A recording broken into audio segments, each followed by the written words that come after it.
We're doing some purpose of the life things, and it's like this. And it's not right. We're some teleology of nature, right? And the telos of the entire nature is dal amos lalacha, right? That's how we finished that piece, right? Mm-hmm. Where since the purpose is, and we're gonna repeat what it says in the beginning of here. Some famous philosopher, doesn't say who, said that. I thought I had this. Some famous philosopher said that the purpose of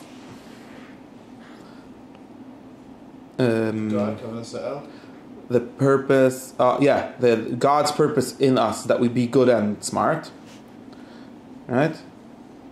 I'm just trying to find how he quotes it over here.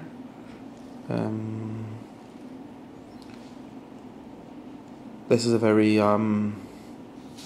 clear statement.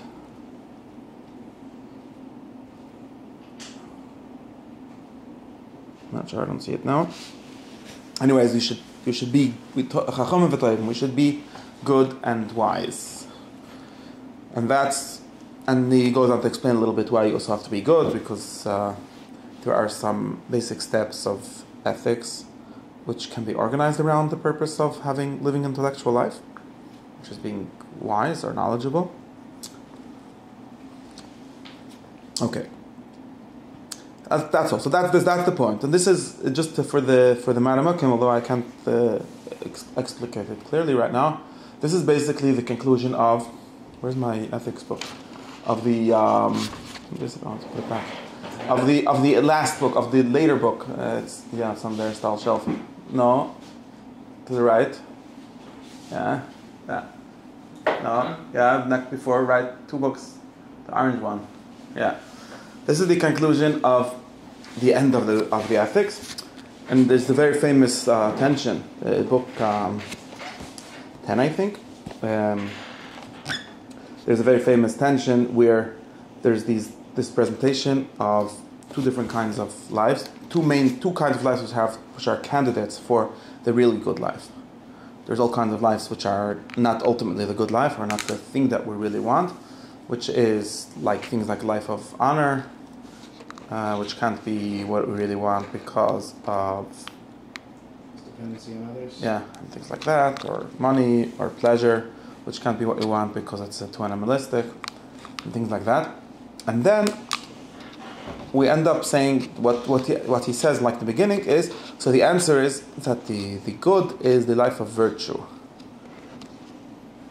Okay? And we go on to say, and at least the Rambam and these people took it to correspond to these things, go on to say that there are 2 kinds of virtue, which are known as intellectual virtue and practical virtue in some broad sense, and they belong to 2 different parts of the soul, to the intellect and to the character, what we call character, which is something like a plate of the middle part of the soul, and Aristotle has different words for it in any case.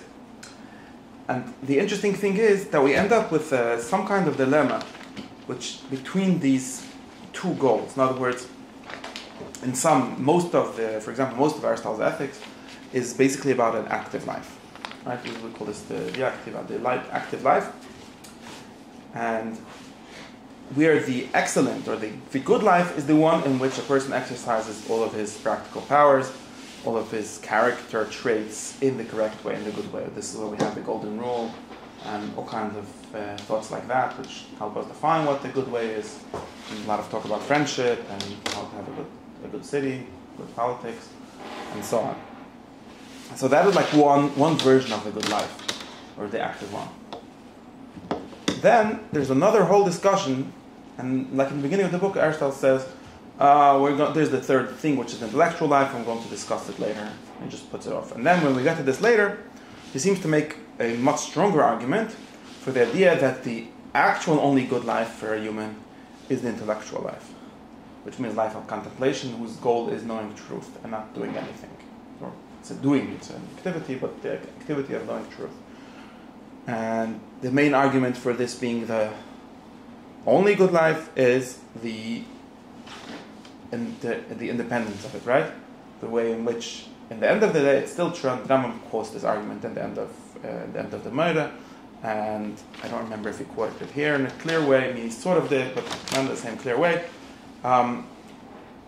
The clearest argument for it is that it's still true, even though it's like part of the actualization of a good person. A good person has all these parts, the character parts, where you have to exercise in a good way.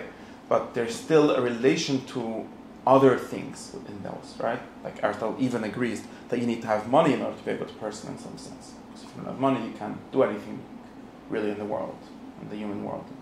At least some level of money, and probably if you want to have really good, like really a great person, you have to kind of be rich. You have to have a family, you have to have all these externals, what are called externals. And then, in the end, like in the book 10, he goes on to claim, that's one thing, but even without talking to that, even things that don't require externals, like smiling to someone, which doesn't really acquire much in the way of externals, you just need to have a body that can smile, and things like that. Even that, he goes on to say, is still about others. It's still something which you are in need of someone else. And we do remember that at the beginning he said that that's not what he means when he says by his criteria of self-sufficiency, because self-sufficiency just means not needing things outside the normal human life, and a normal human life comes with others, so that's not a problem. But at the end he does make these kind of arguments where the real self-sufficient good, the thing that is really for you, or in other words, to make you good, is only the intellect. Because that's the only thing which is only for you. And the Rambam, in the end of the guide, quotes the pasuk for this. So even being a good person is really not about you, it's about being good to others, and that is not good, since the good here is in some, right, what we would call selfish, but selfishness is a fake category, so it's not a problem. But it's about what is good for you, or what is you being good, and you being good can translate to you being good for others, because then it's still, we're back to others. And in that sense, the only real good, the only really good life, or the only like ultimately good life, the kind of life which is a goal in itself and not a means to anything else, is the intellectual life. And the virtuous life doesn't either have to, can also be an end unto itself, no? Only in a more restricted sense, because of it still needing others, at least. Yeah, it's in some one way that I don't like to say it is that it's not really good for anyone, because we have this basic question of like goodness means being nice to others, and then okay, what is good for those others, right? This is where we get the famous Musar movement paradoxes of like the other person's gashmis is yerachnias, and it comes out of this basic paradox because of the definition of good being altruism, and this comes out to be an just endless cycle of people doing things for others and the other people don't need it, right? It's not good for them. But part of the only way to get that theory to float is if you say that it's better in a world where I give you one thing and you give me one thing, then we both keep our thing. Okay, but then it's better for who? Like for some theoretical for universal the people doing it, thing. I mean, as an activity. Right, but at the end of the day, it's good for everyone. Nobody denies that it's good for everyone. We say it's good for society. But why is it good for society? Why is it good for there to be a good society? Society is just a bunch of people working together. And why is it good for them to have a good life? Right, we're back to the actualizing whatever their unique powers are, let's say. Yes, and their unique powers, and meaning they're actualizing well their character traits, which means actualizing it in a way which conforms with a good society. We end up in the same circle. Okay. It's not it seems there's a way of getting out of this, but it seems that one of the ways that Rambam generally presents it is, at least there's many places where he thinks of it like this, and I think this is what comes out of the last book of the Ethics, is that it's having the good society be as an ultimate goal is circular. It doesn't lead us anywhere good. So the good society has to revert then to the individual. And it's very clearly, and we're going to read today, it's very clearly an individual, ultimately, who is the end here, not a society, although there's statements to the opposite effect. Right, there's a sense in which the horse trainer is for the military, who's for... Right, and the military right?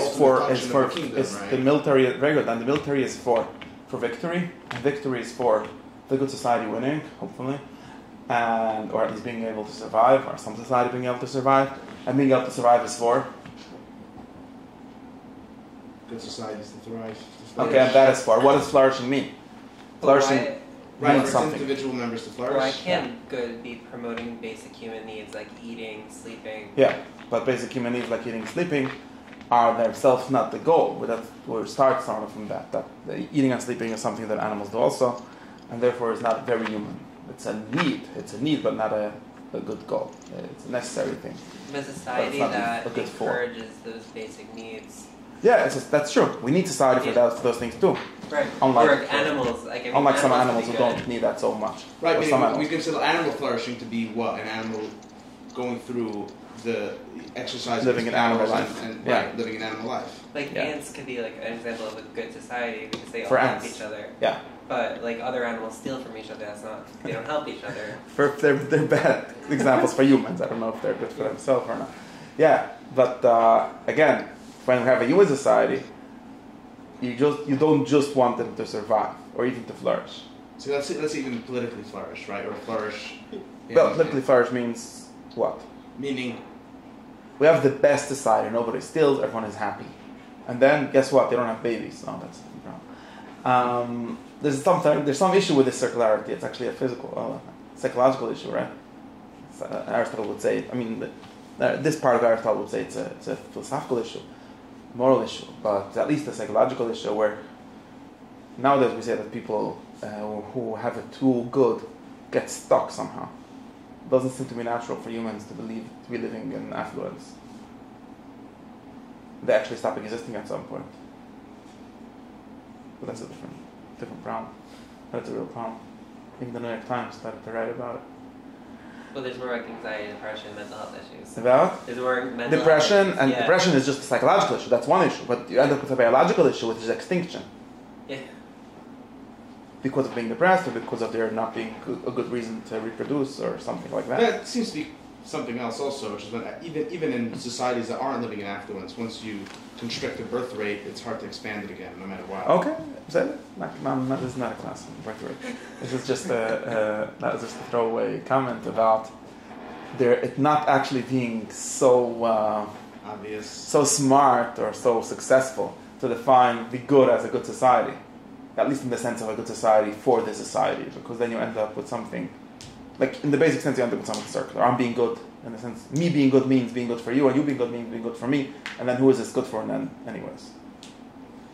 There's sort of, therefore the solution that they're giving here is that the good for which society is for reverts to a good individual. It reverts. I don't know why I'm using the word reverts, but goes to a good individual in the end.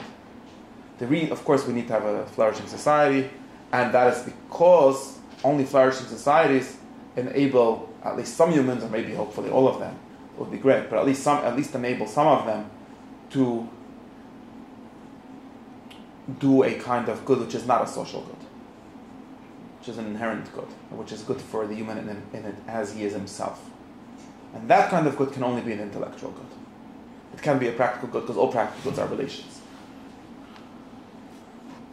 Seems to people nowadays to be very selfish, because we're been indoctrinated by Kantianism, which says that good is only when it's good for someone else, or even religious Kantianism, which has good as being only when it's good for God, or like the ideal of moral obligation or something like that, and sort of has different concept of good. There isn't really good; it's only sacrifice.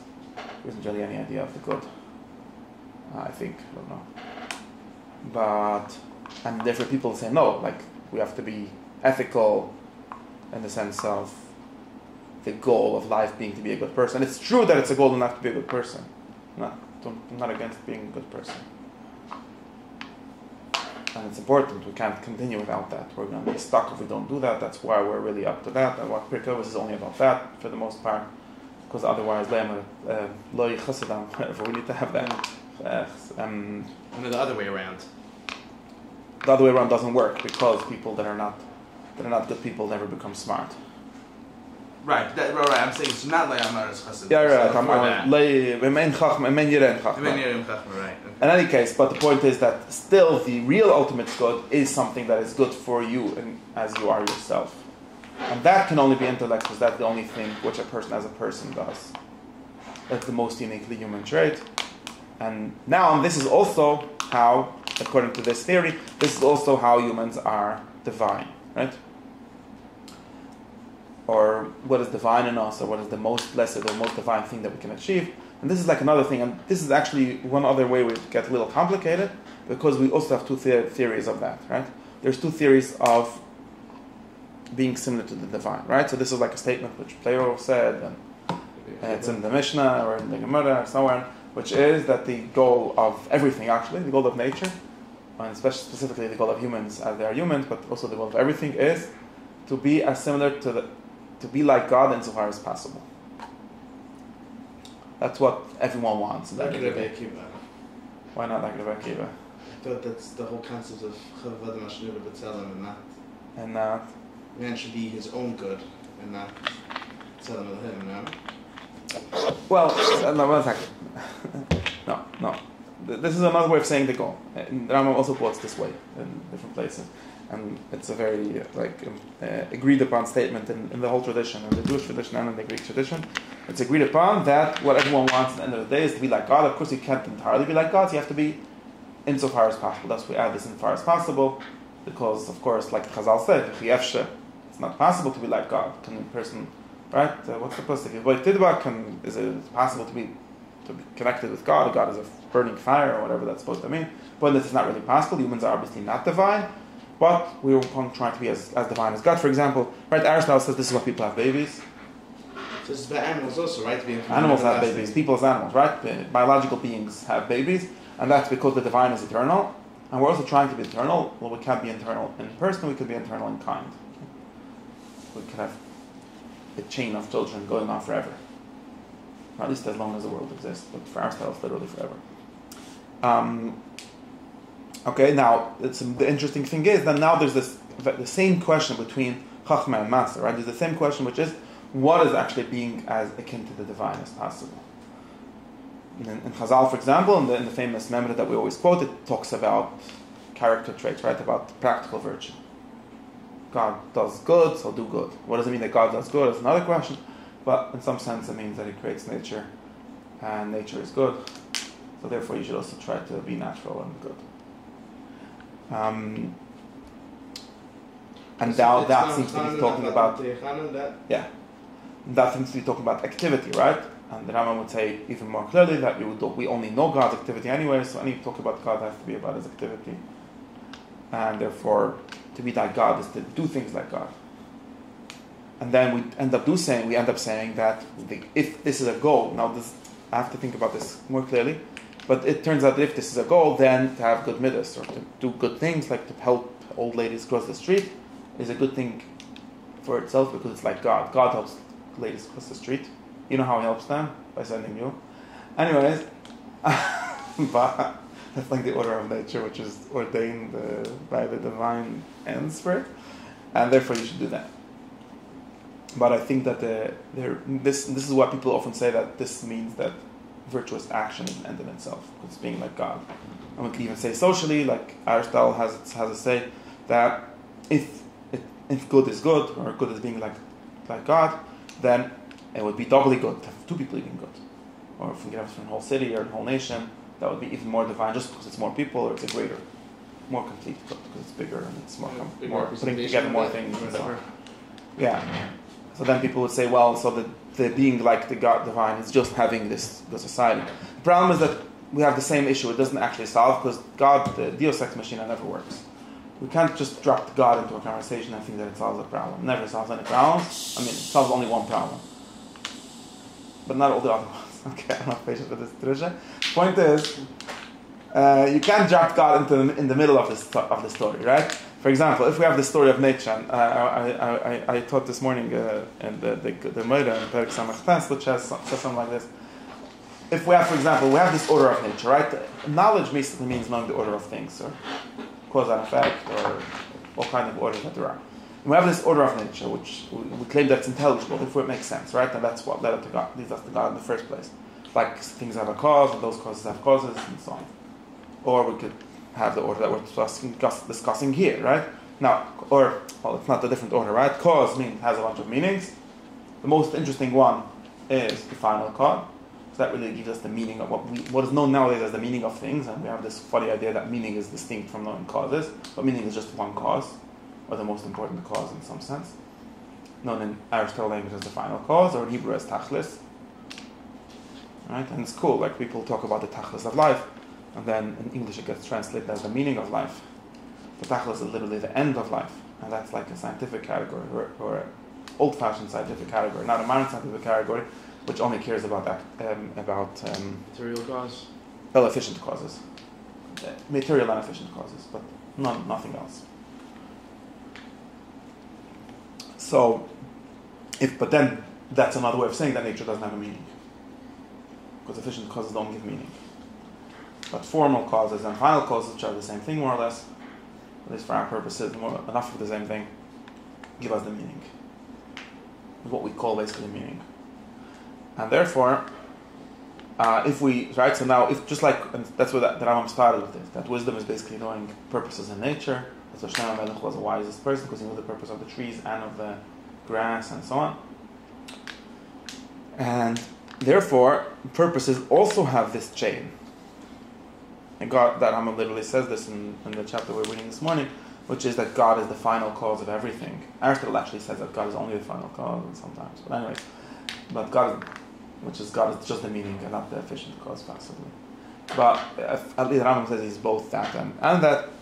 The God at the end of everything and not the beginning of everything is the way we're used to thinking about it, right? Yeah, but the word end is really doesn't mean end in time. End in time, right? But end in sometimes the end in aim. time shows that, because usually like the reason for the goal of things is the end in time, but it's not necessarily in time. Like Shabbos, right? Like Sef Maaseh Machshavat Chila, which is Aristotle quoted in the Siddur.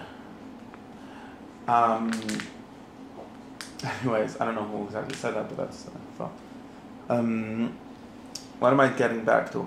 Point is that if this is the most interesting thing about knowing nature, about knowing the world, then you end up with a chain in these things too, right? Because most of the time when we say something is the goal, is the end of something, we can ask like that, what is the end of that thing? Right? Like the Rambam gives the example of a chair, the purpose of a chair is to sit on, but what's the purpose of sitting? So that's not a final cause and sense of stopping the question for the need for more explanation. It's going to still need more explanation, and we need to explain what's the end of sitting. Because he just moved it up. Well, you did explain the chair, but you didn't explain the universe. Yeah, you just explain it by another entity or by another goal, and then that goal itself needs to be explained by another goal, just like every cause needs to be explained by another cause, and still it stops by God. Whose most important job in philosophy is to stop the infinite regress. God is the one that stops infinite regress. That's his job. Very important job. Otherwise, nothing would make sense, because explanations would go on forever, and then nothing would make sense, right? If there's something that's a final explanation, then nothing makes sense. So God's job in philosophy is to stop infinite regresses. That's the only place where you could use him, basically. Anywhere else, you're just using him as a crutch, what's called the God of the gaps, right? You're only using it as a crutch, like, I don't have an excuse, so I can't, in other words, right, so getting back to our discussion, I can't really explain you. I have this basic circular loop where me being good is being good for you, and then you being good is being good for me, and then where is it good? And you say, well, it's God. That's just called dropping God into a play because you don't know how to end it, you know. God came and solved all the problems. Okay, thank you very much.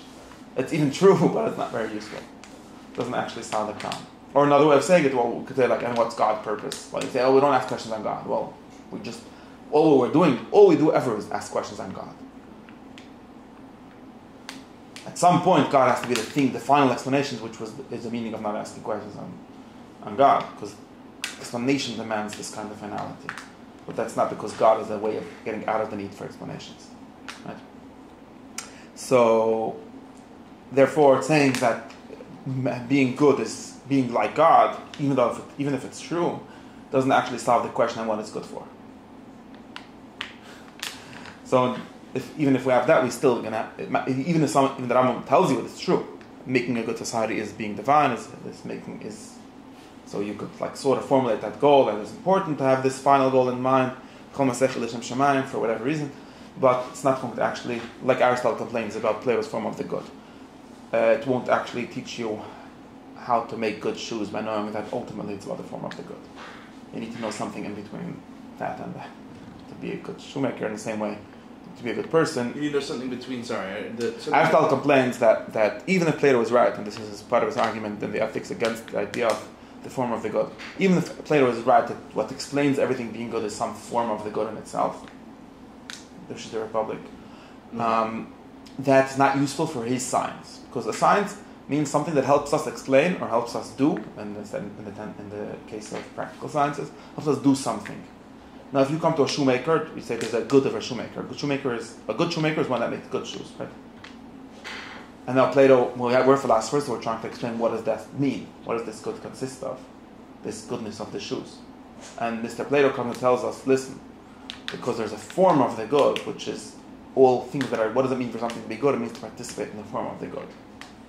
And the shoemaker tells you that sounds like a nice philosophy, maybe it's even true. Now could you explain me how I should use this as a guide to making better shoes? And obviously, at least according to Aristotle, I think the Platonists think there is a way for that to be a guide. A good shoe. Yeah, Platonist claims there is a way, because there's an art of goodness itself, which you should be able to learn somehow. Like there's a machlokes. But the goodness in all things. The goodness as goodness, like there's a machlokes if there's such a thing as management, in business school. Like there's schools that claim to teach management, like distinct from management of airplane companies and of car companies and of construction companies, because that everyone agrees. Management. Yeah, there's like a form of management, which is what they teach in Harvard Business School. There is obviously such a form because they're teaching something, although maybe they're only teaching with case studies and things like that. So it turns out they're not really teaching anything.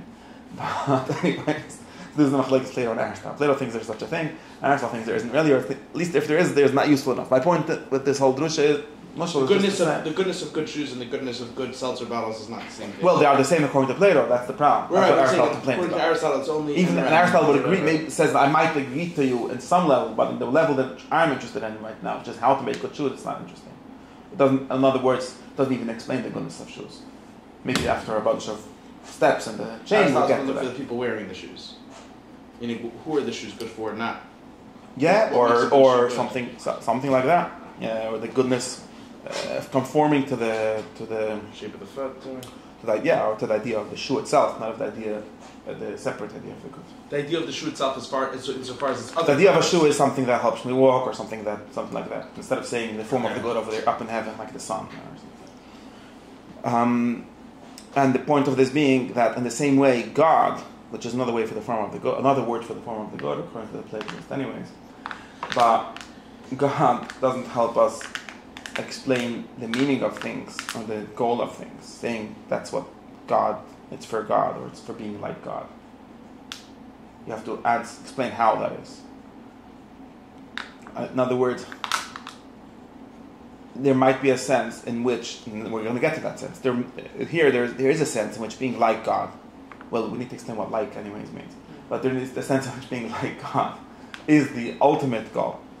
But you're going to have to explain how, and you're going to have to answer my questions of all kinds of circularities. We can't just say, well, God, so is God circular? That's what you're trying to say. Maybe if that would be true, then we would answer that problem.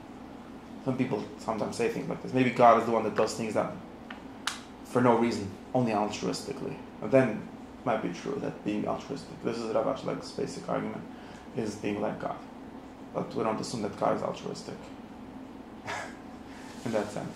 This doesn't really make sense because there wouldn't be an other for him to do in it.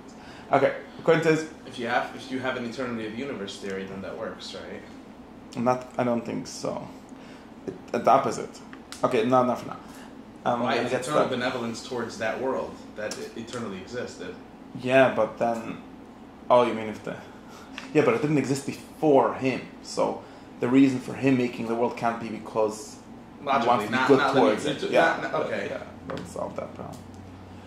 And it's the other way around, really. If we can imagine a time in which there was no world, then we could sort of... actually, I don't know. And the point is, it's not what the Rambam thinks anyways. Some other people think this, and maybe there's some point in them, but not. The Rambam's point would be that there is an actual meaning of being like God. And being like God means knowing God. Because likeness, well, I don't remember him ever saying this, but likeness anyways means similarity of form, closeness, or right? Closeness doesn't mean closeness in space, because we're not speaking of space here. It anyways means being similar in the sense of being in what sense is your a similar form kind changed of by thing? knowing God, the form of your soul? No, now since that we're going back to the same thing that solves the problem with what the ends of humans is also like God. This is because human, the thing that really humans are for, or the things that is distinctly human, or the thing that you can do for yourself or for your own good, is to know truth. And knowing truth is a very interesting faculty. It's something that actually needs to be a lot of it. This is where later people that read Aristotle came up with all kinds of elaborate theories. But there's a basic puzzle or basic riddle where knowing things or knowing truths isn't something that makes human bodies work better or anything like that. We're not talking about calculation and prediction and what's nowadays called intelligence. Those things are for the body.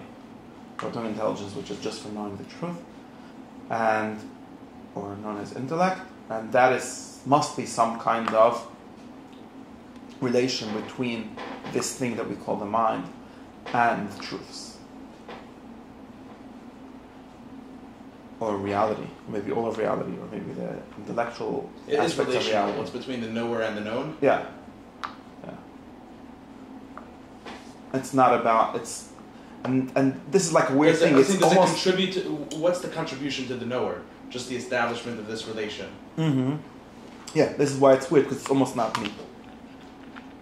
What we call usually me. Is it me? Well, because at the end of the day, the most interesting thing that you do I am is the knower of that. the known. Yeah, but when you actually know it, this is one of the doctrines. When you actually know it, there isn't a knower and a known, because knowing must be almost an identification of the knower and the known. Otherwise, it's not knowledge; it's something else, and therefore, you stop being the knower and the known, and that's what I'm saying. That's why there's a riddle here. But we end up needing to get in this space where the thing that's most distinctly human is almost not human. And since it can know all truth, it can also know God, which is maybe the most truest truth. And therefore the truest part of the human is maybe God himself. Or maybe this thing. We end up in really complicated territory where we actually try to say that with words what this exactly means. Or how this would work. Or maybe there's some chain of lines between me and God that make the connection for the form work. of the knower to be changed by the known. By the constitution of this relationship. Is not really a correct word. To know. Because humans do a bunch of things. All of those things can be organized under one thing. Which is like what all of this is for. And what all of this is for, because of all these arguments that lead us to the mind, is for thinking. Or for knowing. Right? Thinking is for knowing. And what is knowing? Knowing is the thing that's most you, or the most distinctly, the most uniquely what humans are for, but it's not about you. It's mostly you, but it's not about you, because knowledge is never about you.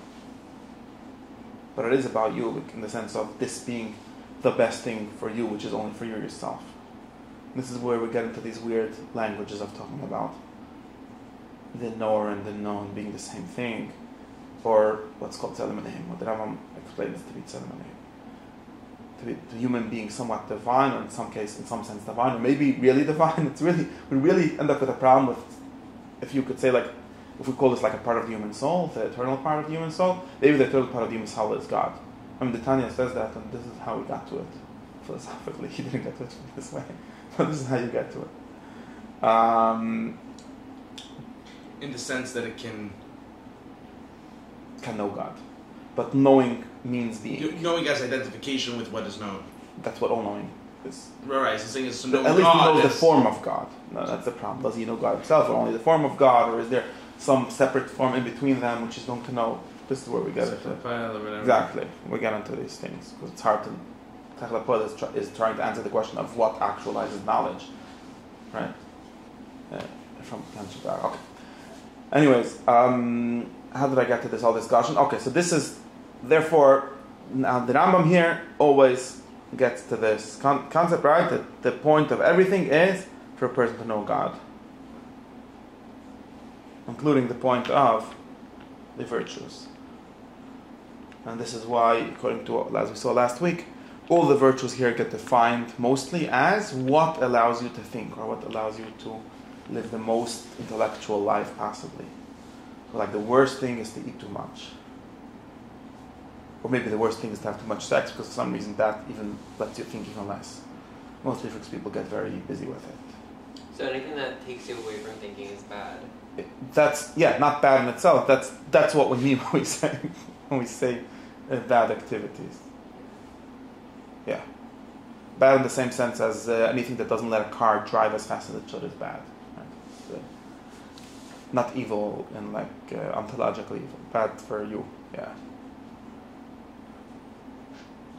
You end up with a very ascetic kind of way of thinking. Although, like I said, the point is not to be ascetic. The point is to sort of dedicate as much time being optimized around that goal. And of course, it's true that because of the ways humans are built, that optimization doesn't necessarily mean asceticism. Because of course you can say... Or pure asceticism, just some kind of mean between asceticism and indulgence. Yeah, but I'm saying you could say, well, you need to be psychologically healthy, otherwise you can't think, so you need to... Everyone, according to the needs or according to the...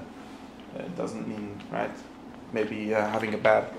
I mean, someone could claim for sure, and sometimes we say things like this, like having no taste in the physical things doesn't make you smarter. It makes you dumb, actually. Ourselves this time. Someone that doesn't know the difference between two kinds of seltzer is dumb. And that can be helpful for knowing God. Okay, now you don't have to be too much, so yeah, we end up with a meme. But the point is that the principle is an ascetic principle, right? Are there divergences in terms of how much asceticism is required? That's a curiosity question, not a... No, the Rambam in this we're going to read something now. Some the Rambam in his the Rambam would tell you, right? The Rambam in this kind of mood would say that asceticism, or being an extreme ascetic, like living in the desert and only thinking, would be sort of the dream life. Unfortunately, it's not really possible and helpful most of the time, or for most people most of the time. But that's sort of like his dream. Like Gan Eden would be that. Just like someone who's pursuing pleasure, for example. Someone who has pleasure as terminal goal will tell you, well, pleasure is a good thing, but unfortunately I got to work, and therefore I have pleasure only 2 hours a week instead of 40. Because otherwise I won't have pleasure either, because I'll be homeless and I won't have money for my habits and so on. But ideally, he has this dream of being just in this spa with everything all, the best kind of life. And in an analogous sense, the philosopher here has a dream of being an ascetic. I wish I could just beat that, not have a body. Now, sadly, I have a body. Maybe I won't be dead. I won't have a body, and that will be great. Plato definitely errs on this side now. What? Plato errs on this side pretty heavily.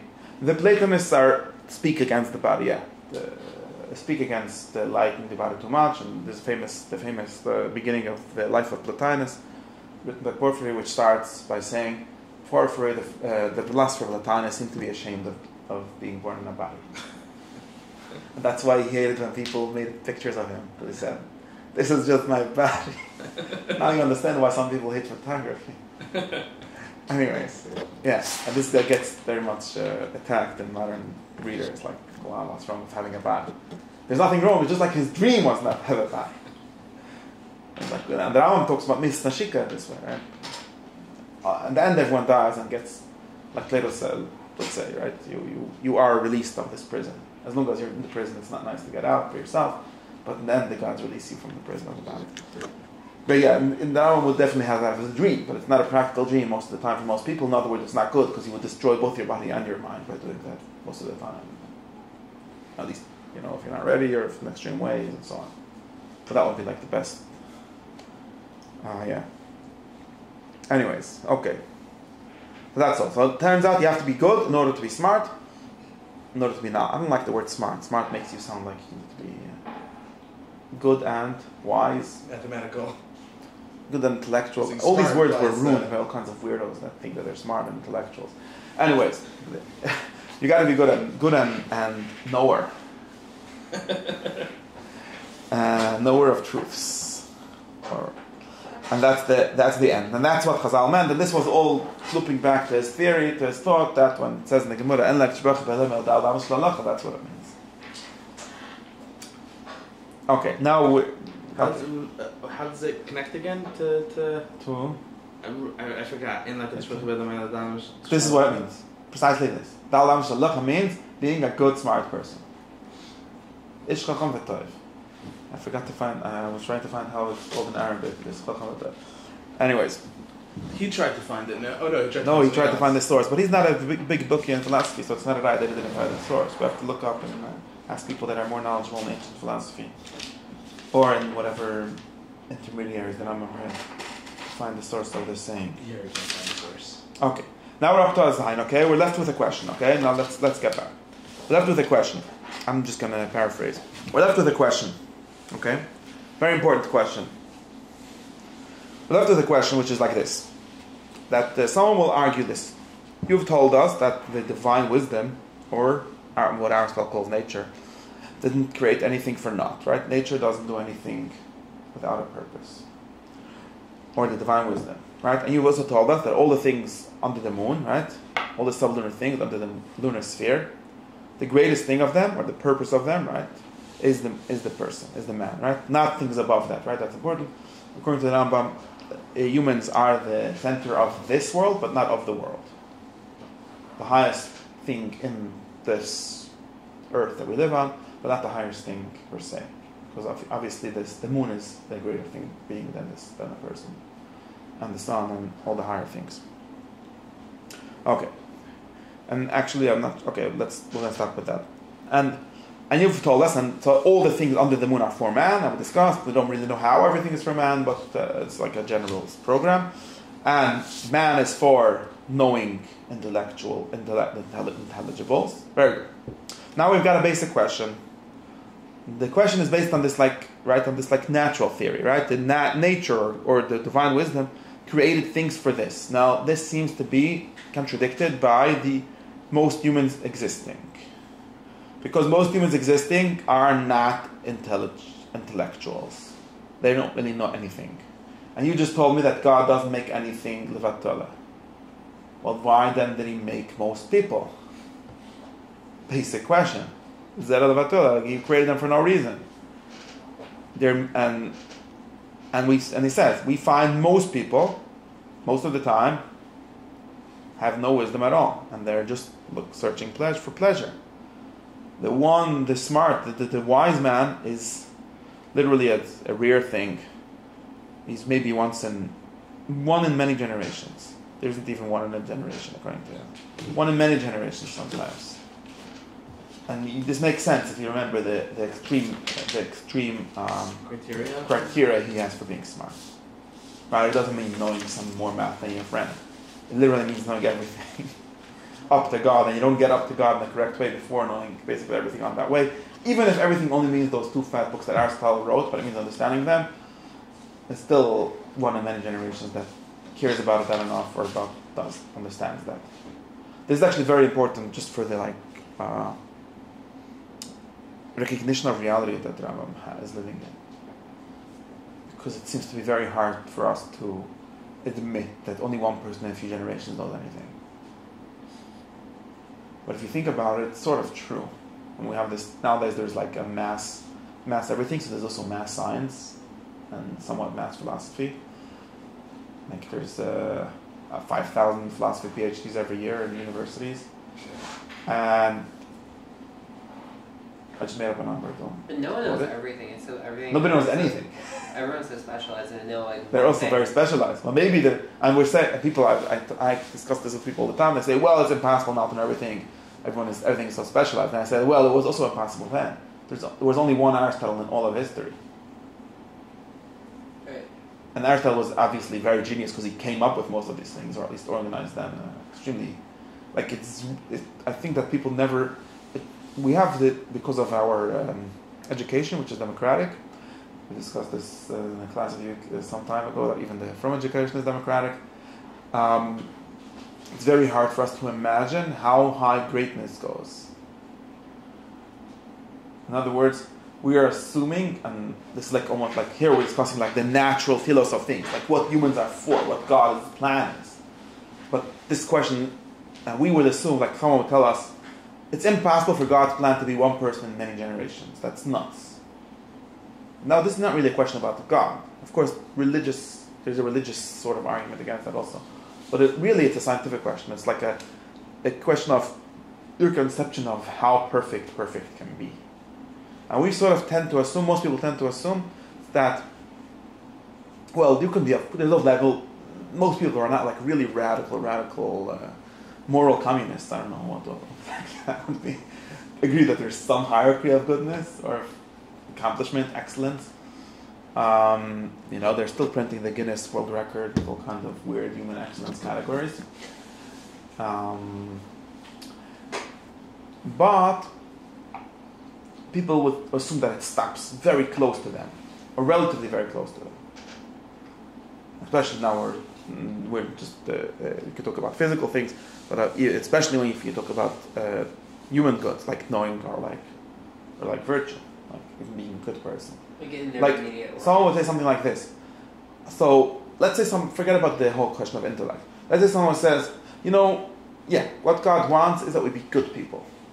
Now, what is a good person? So I know 50 people. Out of those 50, there's 20 tzaddikim, 20 bandim, 100 Hashem, whatever it's supposed to work. I think that obviously what God wants, which is another way of saying the best thing possible, right? Maybe God's happy with other things, but what He really wants, right? Which is the best thing possible, is to be like the best out of the 50 people that I know. Now that best person, let's make up an example, which is probably going to be a bad example. That person that you know, I don't know, take like a yeshivish thing, like he learns 12 hours a day. That's the best person. I don't know anyone that learns 12 hours a day. That's a ton. I don't know. But anyways, let's say that's the best you could do. I'm just making up an example to have like numbers so it's easier to talk about. Well, and it becomes very hard to believe that the Vilna Gaon learned 20 hours a day. And he actually did. Let's say, I don't know, I wasn't there. But I think that there are these crazy levels of human excellence, which literally don't even happen in every generation. And for all of his work of learning 20 hours a day, he didn't know as much as other people. Other people know. Because that requires even more, either talent or education or both, or probably both. Plus you have inherent intelligence. Yeah. Even inherent intelligence has a very wide distribution on the far end. It goes up much higher than we usually imagine. And like literally the tests or kind of things that we use, they just stop working at some point. Yeah. And therefore we normalize everything, or pretend that really, really geniuses don't exist, or they're not relevant. But it's true in every case. Like it's interesting, we have all these like myths, right? I don't know, Adam Rishon lived for 930 years. Okay? And the Rambam literally says this, by the way.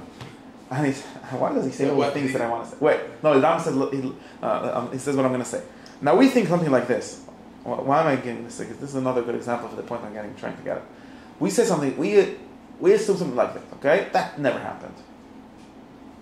I know that some people, in other words, I'm used to some kind of distribution, right? Nimesh is saying that most people live to whatever the life expectancy is, which is another, how do you call it? It's another statistical thing when it's not clear what it means to most people. But anyways, let's say you would expect to live to 80 or to 85 or 90 or whatever it is. And if you're young, you die when you're 60. And if you're old, really old, you're 102. And if you're really, really, really old, you're 108. If you're in the Guinness Book of World Records, you're 114 or something like that. Is the official recognized record. So therefore, to live to 930 is just impossible. And maybe it's possible by a miracle. So if you're from, you say, well, maybe it was an S, maybe in those days people were different, or some, which is basically equivalent to a miracle relevant to the nature that we know. And that's all. Now the Rambam comes along in his Moed and he says, look, I think that is literally true. And this his whole book, like one of his things, like the 9 most miracles. So I think this happened. Why? Look at me. And he's like, I'm a doctor. I'm a physical doctor. It's my job.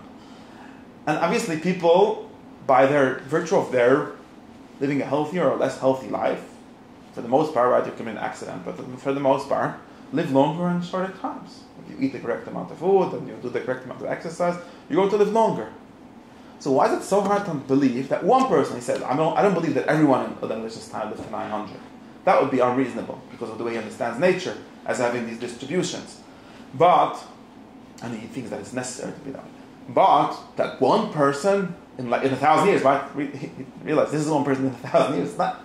We have the story of the generations, but it's really one person in many generations because of these big gaps between the generations. So I can absolutely believe, as a doctor, I can believe that one person 1,000 years lives to 900. He never forgot, he never ate too much cholesterol or too little, or just lived for a long time. Why isn't it possible? Why do we just so sure that, well, nowadays maybe people tell you that there's the telomere or something that max out at 150 years. Okay, maybe, say this, maybe the Rama was wrong in his medical, There were multiple people that lived like a lot of years. Like maybe it was not 930, but it was like 500. Who? And later in the Torah. Yeah, in Torah. Yeah, but the Rambam claims that these were the exceptional people. There's a list of, and it goes. I know Art Scroll has like a list of people who lived. It's and the list is 15 people, not very much. Like Avram Avinu supposed to live to 175. Okay, so I'm telling you this is possible. By the way, that might even be physical possible according to what modern science knows. Although again, I don't know if you have to read it literally, but I'm just giving you a. And you could, I don't know, maybe it's true, maybe it's not. Point is, I guess my point is just that we are, like, exactly, we just deny, we think that it's just like something you should deny categorically. In human acts, I'm thinking, no deviation more than 30% from the high end. Yeah, something like that. Now, I just gave a physical example, like I said, maybe I'm wrong, maybe this is not true, maybe that guy, Johnson, what's the guy's name, is planning to live forever because he injects himself with whatever. Okay, maybe it's going to work, and then we'll find out that it's possible. I don't know. Many more things are possible. My point is here just the mushal. I'm just showing you how like people like the Rambam thought that obviously I'm not the greatest person. Obviously nobody I know is even the greatest person. Even nobody I heard of in like near history and living memory might be the greatest person. He assumed even for physical life, right? For lifespan, which not even Aristotle? As a doctor he understood. Yeah, of course not. As a doctor he understood lifespan to be, and at least in a great degree, determined by being successful at being healthy. Of course, some of it is not in your control and so on. But let's say you're rich and you have everything you need, and you also have self-control, right? You never smoke a cigarette or whatever that causes people to die earlier. It makes sense to his head that someone lived to 900. One person, not many. Okay, like it's 10, 15, I don't know. The number is not very big. It's very small. And in other words, it can happen today also. Could. Not probable, but could. Now this is even for like physical life. But this is, by the way, this is obviously true. Anyone that reads great books knows that this is obviously true for intellectual lives.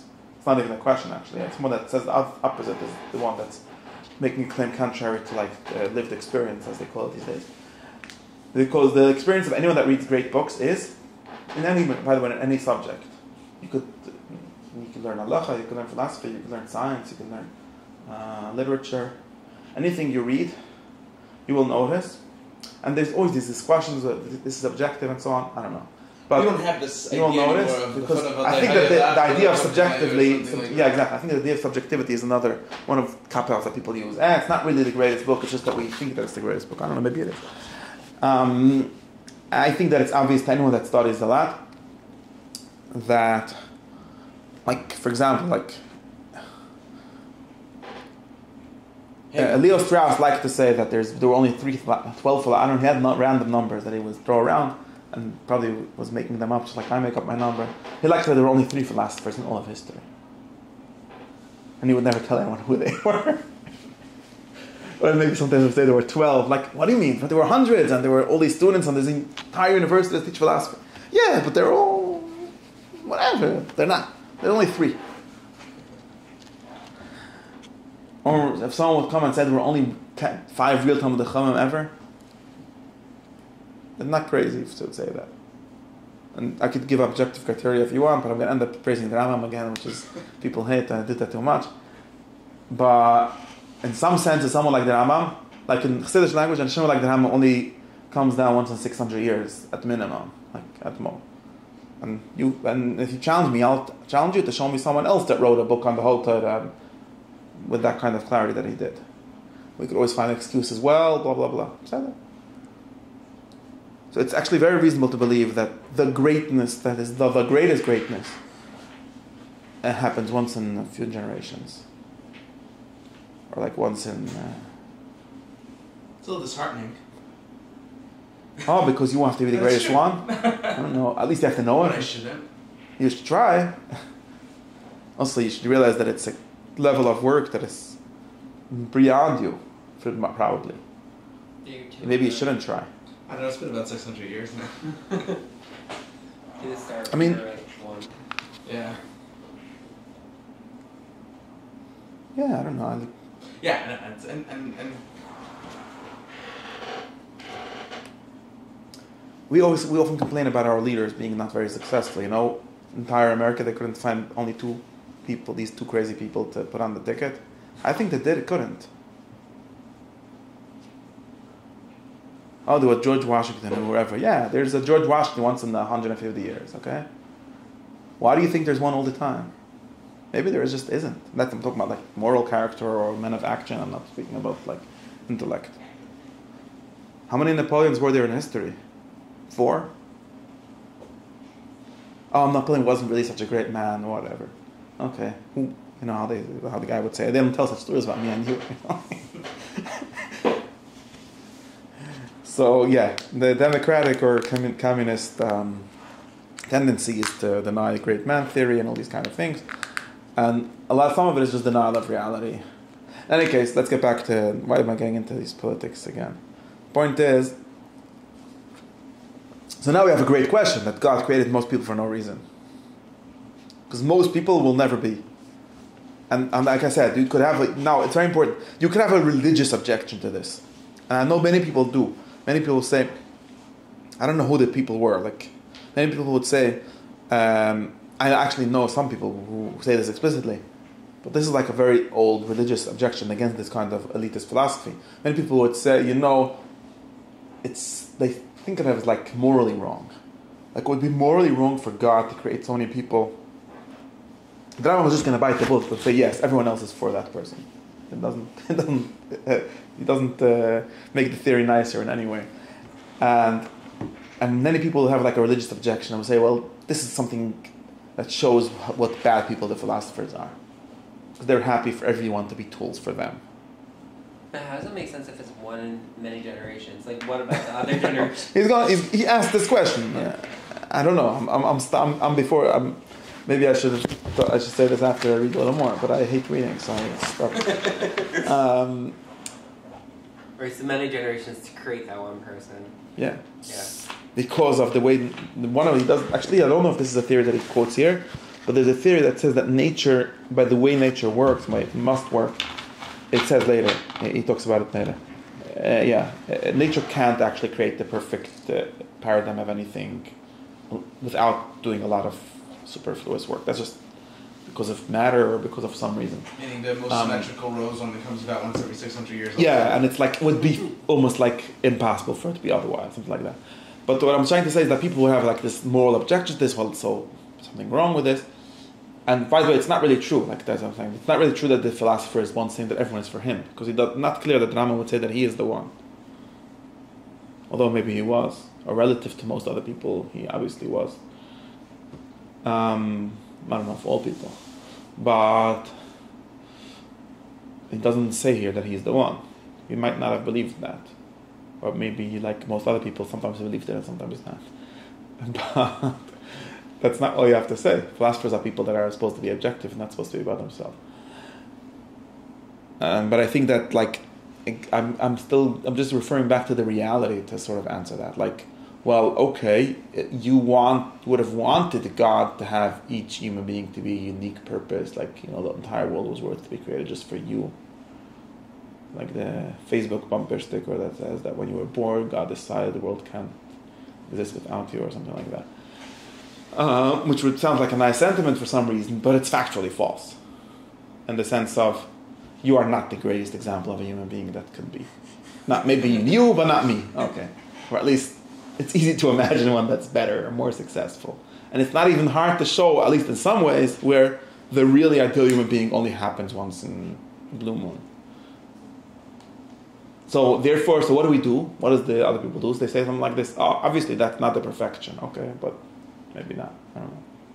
Maybe what's really perfect in the eyes of God is someone that crosses, that says Krishma once without kavanah or something like that. And therefore, okay, which is like, I get that as chizuk or something, but I don't get how that's, I'm not saying you shouldn't do it. You should do it. I'm not saying we should be depressed for not being the one person ever. But I'm not sure why this kind of hierarchy is so distasteful. and this is literally, for example, like the very famous criticism where the anti-philosophers said the philosophers that come to them, only a few people are in heaven because of the philosophical heaven requiring this, and therefore only like 5 people in history ever made it to heaven.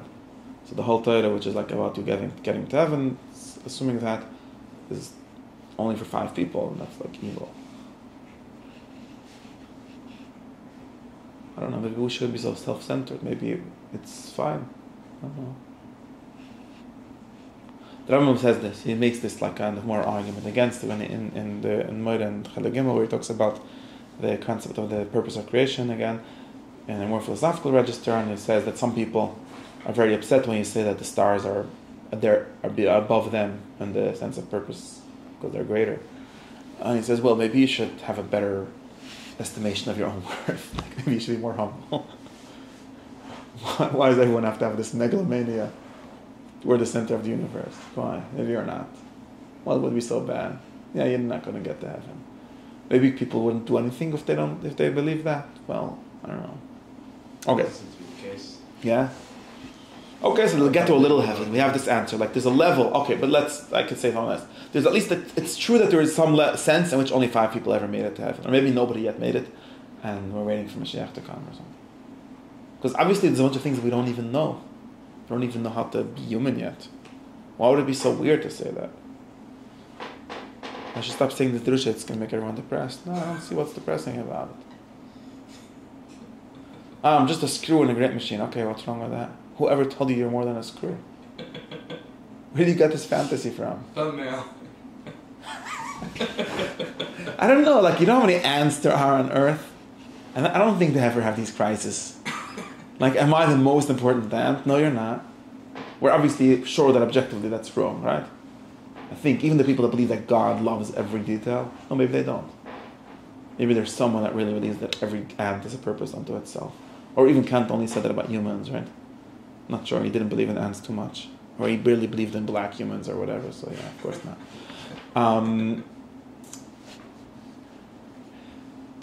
I don't know. Like maybe, maybe not. What's wrong with that? Okay. I don't know, I should stop doing this. I think we're too, well... Okay, my point is just that excellence goes for... You have to believe the society theory much more than the individual theory, right? Well, this is about nature. This is science. We're not doing morals. Yeah. We're doing science basically, and morals secondary. Yeah, but that being said, what we should educate should be the pursuit of political excellence. Oh, we need everyone to be good, as good as possible. Right? Okay, I don't know. The answer is like this. He gives. I'm going to read a little. What time is it? I have to finish already. I don't even know what's the deal with time. If we have to finish, tell me. I can read a little bit more. He says the answer is like this. Let me try to read the answer. I thought I was going to finish this whole thing today. The answer is like this.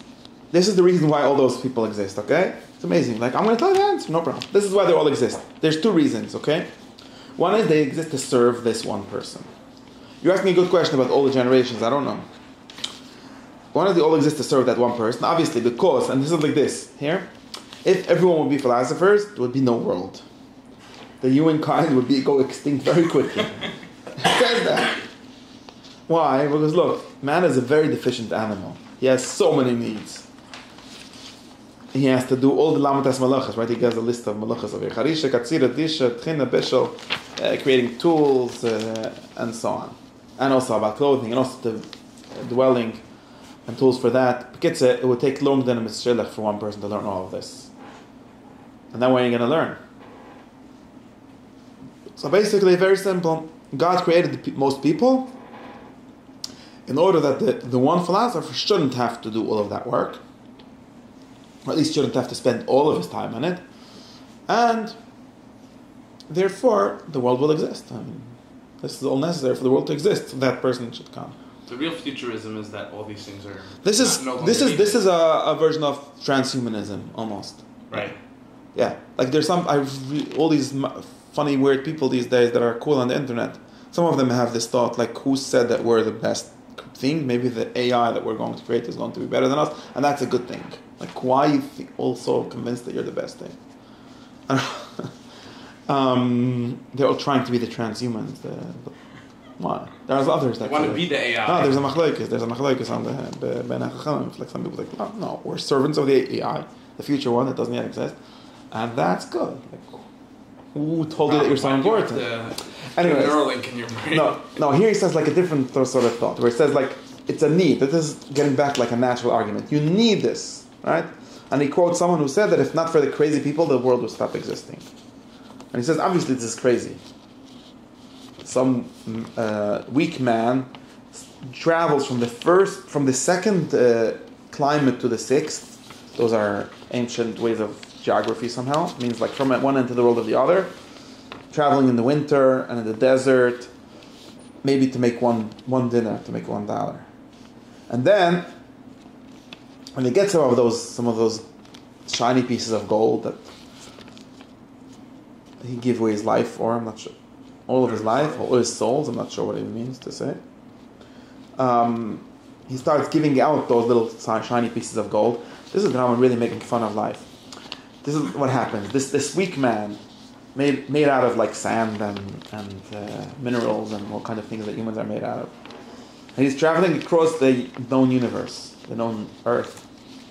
And in the winter he's cold and he's traveling through the deserts with all kinds of dust storms in the summer. And he's exposing himself to animals and to bees and to wasps. And this is all to gain one of these shiny round things. And then he gets a bunch of them in exchange for his soul, basically, or all of his 3 souls. And he starts giving them out to different professionals. What do those people do? They take other racks, like white racks, and they build a building, like not a building, a wall. And that wall, they're making it strong enough to last hundreds of years. And this guy is nuts. It's impossible for him to survive as long as his wall is going to survive. He's not even going to survive long enough to out-survive a wall made out of rubber or grass. And why is he building one out of stone? What's going on with the guy? This is actually part of the answer for the many generations. Like, many people are building these things that last generations. Nowadays we stopped doing that because we got smart. We've got just-in-time logistics. We don't do anything for more than a week in advance. Like this house. I think it's already 30 years old. Not going to last no century. Not lasting much more than one generation. It's not rated for that. Like, we build bridges rated for 50 years. No, nobody's doing more than that. The Romans built bridges for 1,000 years. Maybe we got smarter, finally. That's why we want to be the one, because we're not actually preparing for the next one. Who knows? That's why we stopped having babies. Also. Yeah. But we are doing things that outlast us. Not this, but I mean, there are things that outlast us. Hopefully. Are there? Uber? Who is not outlasting its founder? But maybe like, I think that the average age of a company on the S&P is like 5 years or something. Some crazy number like that. No. I don't know. It's sad that humans are not creating things that outlast them. It's like a quintessential human thing to do. Human craziness. But, wow. We stopped doing that? Really? I mean, the other guy is building like a clock that chimes once a century or something. You know what I'm talking about? The long duration clock in the desert in Arizona somewhere, yeah. The guy from Amazon is building it. Yeah. Elon Musk is working as the only human around. He's actually trying to build something for like his grandchildren. It's going to be on Mars, but whatever. But at least it's something. It's weird that we look at him as a crazy guy. Everyone used to be doing these things. I don't know. Anyways, this guy is crazy. And this is just an example of everyone being crazy. But this is not crazy. This is actually in order for the world to exist, for the human world to be settled. And this is why Chachamim call the unsmart people. We have this interesting word for them, if you notice. Am Haaretz. What's an Am Haaretz? Am Haaretz is I think it was stolen from the Tanakh somewhere, where it says Am Haaretz. Yeah, Al Tiroya Samoritz, which just means literally the men of the land, or the army of the land, or the people of the land, of a specific land. And Chazal, they have this like class consciousness where we're the intellectuals, the philosophers, and there's all the other people. We have to have a word for the normies, and what do we call them? Amaratzim. Amoritz. Amaratzim is a later mistake. What's Amoritz mean? People of the earth, people of the world. Nothing wrong with that. That's what they are. They're working on the world existing. And without them, there wouldn't be a world. It's absolutely true. Because the smart people that realize that this is not, they're not doing nothing. It's only those people that are doing. They're not even the 1 in 600 that are worth it. The one in 600 years, you mean? Yeah. Yeah, but they're at least working for that.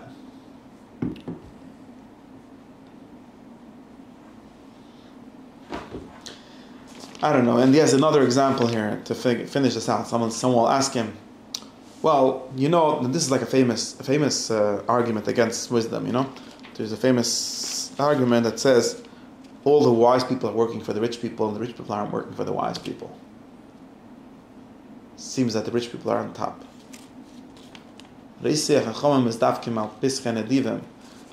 the smart people are knocking on the doors of the rich people, but the rich people don't go around knocking on the doors of the smart people most of the time. It seems that the rich people are the more successful ones. So that's opposite of what our theory should predict, which is that everyone should be working for the smart people. Smart being here, someone that knows truth. So he says, well, look, this is wrong. If you really know history, you will realize that king who has philosophers, he employs the philosophers, even that is another thing that we don't really have anymore. But even that is wrong. Why? Because that king is really also serving a philosopher. He just doesn't know about it. That's fine. This is all objective. This is not about anyone knowing anything. Why? He says like this, because this king, or this very rich guy, is building a great palace, or he's planting a great vineyard, as the kings or the people pretending to be kings are doing. That's weird. Who is he burning here? I don't know. And now he says like this, you know what the point of this? The point is like this, that palace, one time, I remember it says something like this, one time after the palace was destroyed, but it doesn't say it here. But anyways, I can make it more radical if I want. So why did this king build a palace? Well, he thinks he built it for his glory and everything. But the truth is like this, that he built a palace that hundreds of years after he's dead, the palace will be destroyed, but there'll still be one wall of it standing. And some random chassid, by which he means obviously an intellectual, will be traveling in that area. And it'll be sunny. So he'll use the walls of the ruins of this castle as shade. And in that shade maybe he'll think a thought. And that's really who the king was working for. The fact that he doesn't know about it is his problem. And also, the guy that planted a vineyard, do you know why he planted it? Because one day, there was some perfect person who a snake bit, and apparently the remedy for that is to make something out of wine. Not even the wine, because smart people don't drink too much wine. It's something that you make out of like vinegar, teriyaki, I don't know what that is. It's an Arabic word, I don't know, which is somehow going to save this person. But this kind of violates our prior methodology of finding out... Of looking in the reality. Finding out the purpose of things by seeing what they're naturally constituted towards. Unless we're taking a further step. Yeah, it's a problem. I agree that it's a question. I don't know. I mean... I was fine with it until these examples, actually. These examples are really, really extreme. No, and it's also because... excuse me. When you try to... If you understand everything is tending towards humans, you can justify... I'm not really sure why this is like a very anti-Aristotelian way of thinking where you find the most crazy example. But also you find something that's not systematically tended towards, right? Right. There's no cause that seems to arrive at this person in the way that he's trying to build it out. Right, but he calls this is why he ends up calling this. He actually gives a justification for it in the end where he says, this is called Eitzes Mericha Kemina Amen, which is God's far... Eitzes means like tachbulas or tricks or I forget how it's called. He has a word for this in the Medrash, which is how nature works. This is based on a certain assumption that, actually for something if you know about something like evolution, you'll notice that this actually is a normal way for things to work. Because there's all these random, crazy fluctuations, and assuming that we still have some kind of Aristotelian teleology, then turns out that the world actually does work. But even the Rambam believed that nature actually does have this way of working, especially in the way it works with humans. Again, the proof is not obviously from this. The proof is because of the analysis of what humans must be and so on. And it's true that analysis is true. That in order for a philosopher to exist, there needs to be hundreds of years of civilization. Even Aristotle said that. Aristotle said that philosophy only started after people got rich. Because he needed a lot of time for that. He needed to support a leisure class and so on. He didn't say what the later people said, which is that philosophy is only that. But he did say that it's a condition for philosophy. Philosophy is only what? Philosophy arises only in rich cities. He made this observation in Aristotle already. People think that it's some cynical observation that modern people make. There's only philosophy where there's a bunch of people who have nothing to do with their life. In other words, who have time to think. Yeah. Otherwise, you got to survive.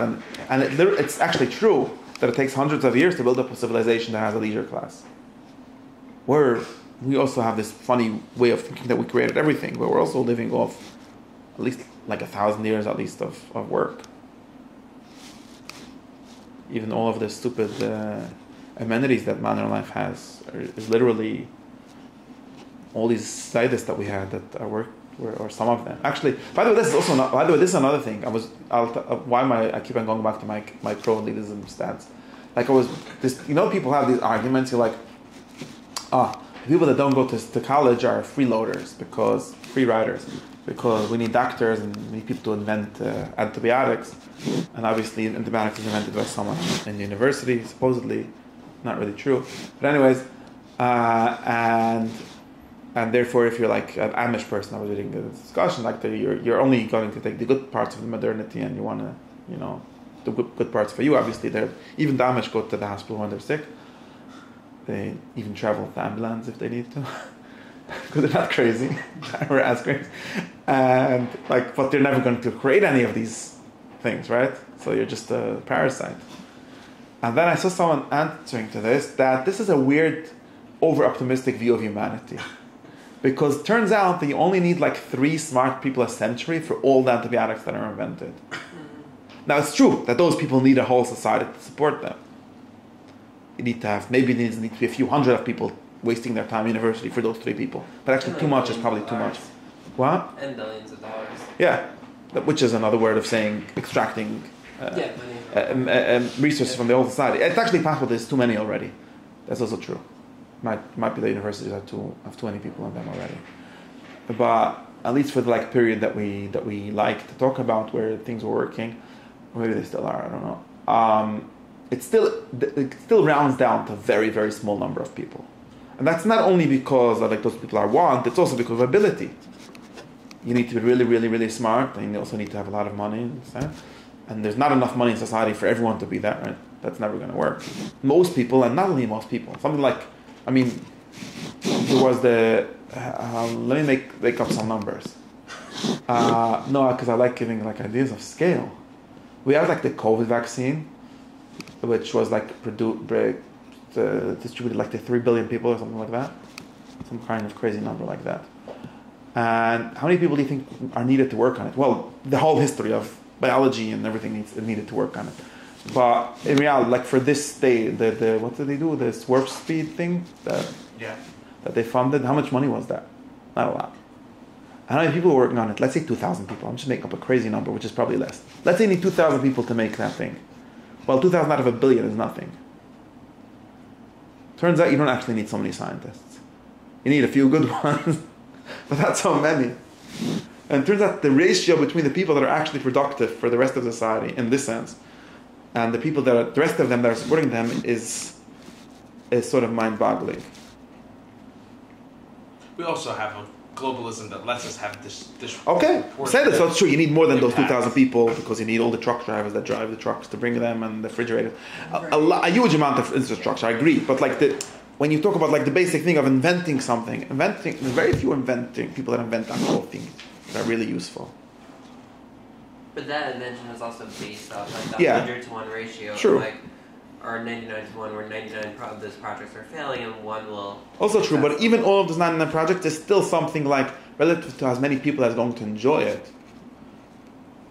Out of 1 billion people in the world, for example, pretty sure that 100,000 scientists is enough. It's way more than enough. It's more than enough. More than enough. Even for all the failed experiments. Yeah. So it's still a very small amount. Right? Not even 1%.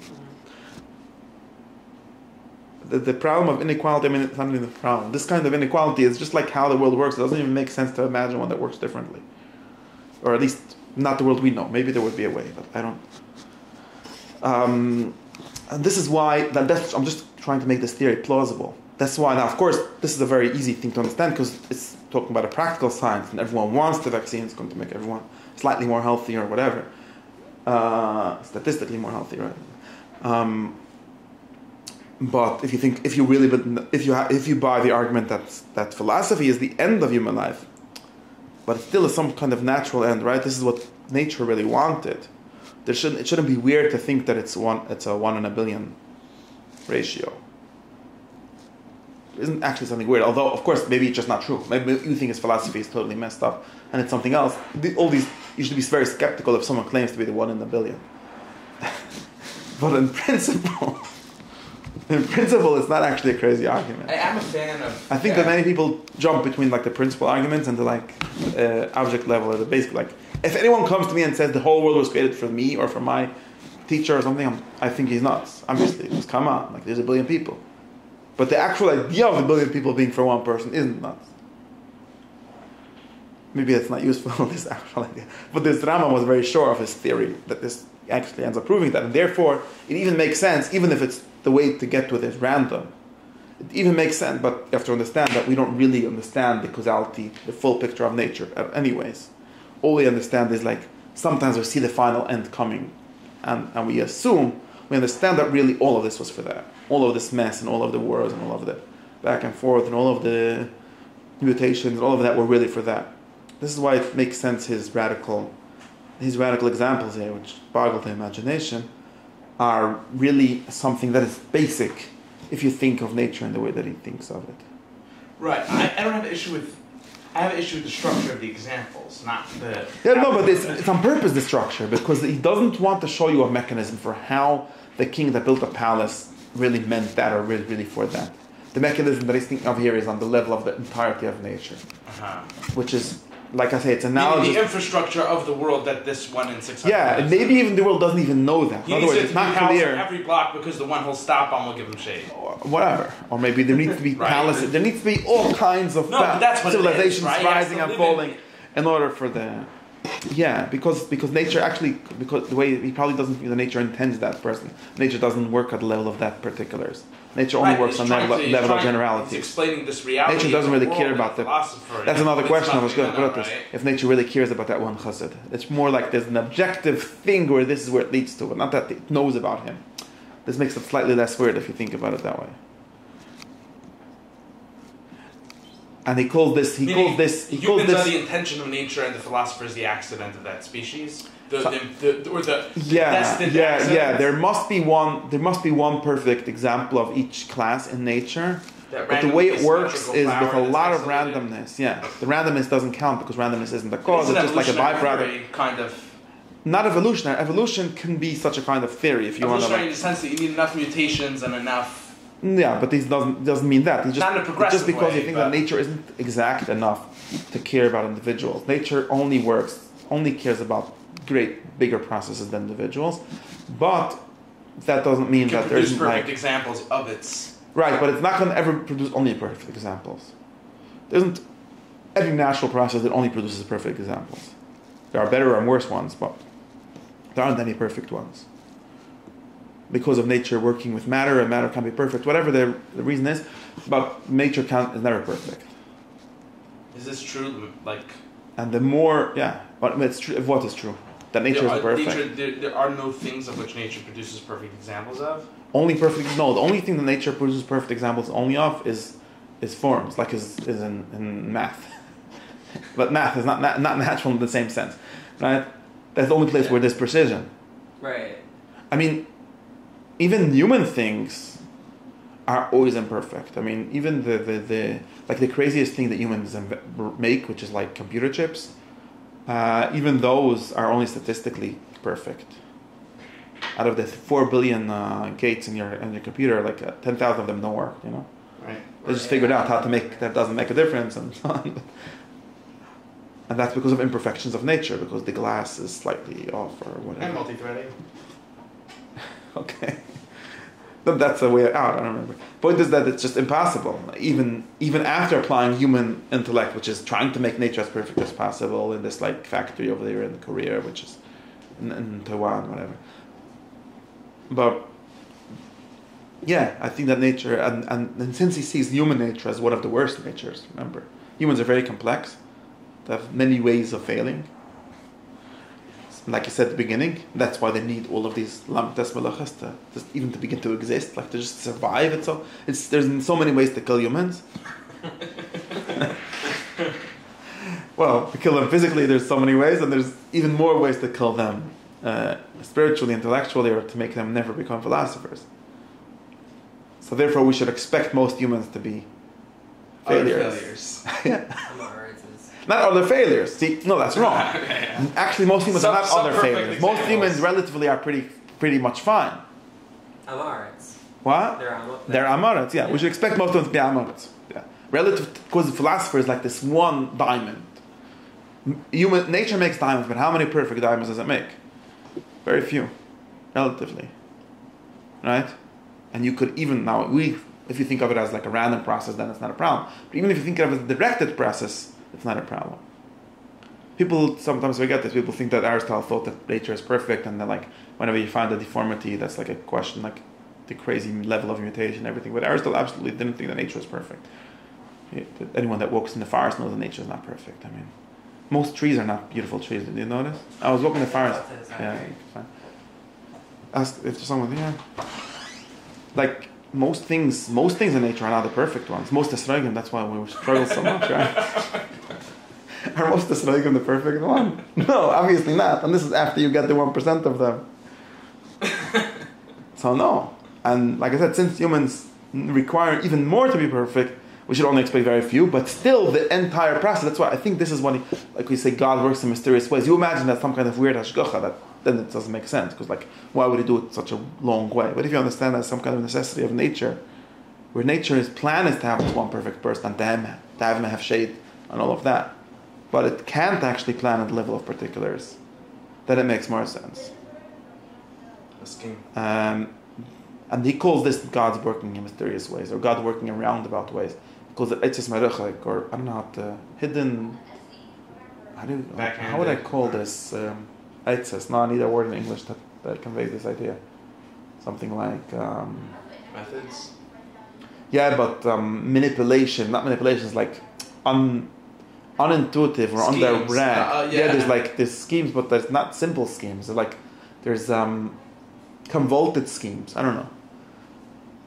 Right, or subversive strategies. Yeah, very indirect